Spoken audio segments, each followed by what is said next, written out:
महाराष्ट्र में तेजी से बदले घटनाक्रम के बाद राष्ट्रवादी कांग्रेस पार्टी के प्रमुख शरद पवार ने भविष्य की रणनीति पर चर्चा करने के लिए 5 जुलाई को मुंबई में एक बैठक बुलाई है। ये जानकारी पार्टी की राज्य इकाई के प्रमुख जयंत पाटिल ने रविवार को दी।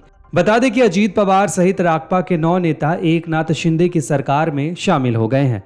सत्तारूढ़ एनडीए को समर्थन देने के बाद रविवार को अजीत पवार को राज्य का डिप्टी सीएम बनाया गया है, जबकि 8 दूसरे राक्पा नेताओं को शिवसेना भारतीय जनता पार्टी सरकार में मंत्री के रूप में शपथ दिलाई गई है। अजीत पवार 5वीं बार राज्य के उप मुख्यमंत्री बने हैं। साल 2019 के बाद वो तीसरी बार उन्होंने इस पद को संभाला है। एनसीपी के प्रदेश अध्यक्ष जयंत पाटिल ने पत्रकारों से बातचीत में बताया कि बैठक दक्षिण मुंबई के वाईएस चौहान केंद्र में बुधवार दोपहर 1 बजे होगी। उन्होंने कहा कि राक्पा एक पार्टी के रूप में एकनाथ शिंदे भाजपा सरकार का समर्थन नहीं करती है।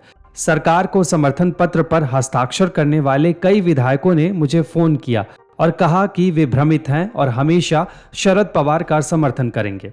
उन्होंने कहा कि पार्टी में कुछ नेता अक्सर मांग करते थे कि पार्टी भाजपा के साथ जाए, लेकिन पार्टी के शीर्ष नेतृत्व ने कभी इसे मंजूरी नहीं दी। उन्होंने कहा कि राक्पा के 9 नेताओं ने पार्टी के आदेशों के खिलाफ जाकर मंत्री पद की शपथ ली। साथ ही कहा कि अब तक हमारी पार्टी के 9 विधायक मंत्री बन चुके हैं और दूसरे लोग शपथ ग्रहण समारोह देखने गए थे। राजभवन को सौंपे गए एक पत्र का हवाला देते हुए सूत्रों ने दावा किया कि अजीत पवार के पास 40 से अधिक विधायकों और उनकी पार्टी के 6 से अधिक विधान पार्षदों का समर्थन है। पार्टी के 53 विधायक और 9 एमएलसी हैं।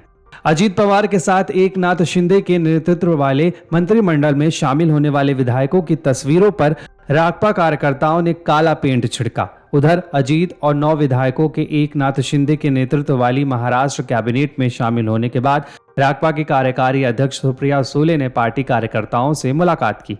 एनसीपी कार्यकारी अध्यक्ष सुप्रिया सुले ने कहा कि जो कुछ भी हुआ वो दुखद है। शरद पवार ने सभी के साथ एक परिवार की तरह व्यवहार किया और वो हमारे वरिष्ठ नेता हैं। उनकी प्रतिक्रिया थी कि हम एक लोकतांत्रिक देश में रह रहे हैं जहां हर किसी को अपनी बात कहने और अपनी बात रखने का अधिकार है। अजीत पवार का ये कदम उनका अपना फैसला है। अजीत पवार के साथ मेरा रिश्ता नहीं बदलेगा, वो हमेशा मेरे बड़े भाई रहेंगे। साथ ही कहा कि एनसीपी के अंदर कभी भी नफरत या कोई गलतफहमी नहीं थी। अजीत पवार के विचार अलग थे और हमारे अलग हैं। हम अपने सभी विधायकों का सम्मान करते हैं। मैं हमेशा पार्टी और नेताओं से बात करती हूं, कल भी मैं उनसे बात करूंगी। Video desk अमरुजाला.com। अमर उजाला अब आपके टीवी पर भी।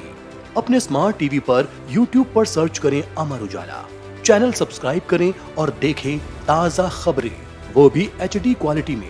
और हाँ, बेल आइकन दबाना ना भूलें ताकि हर खबर हो आपके घर।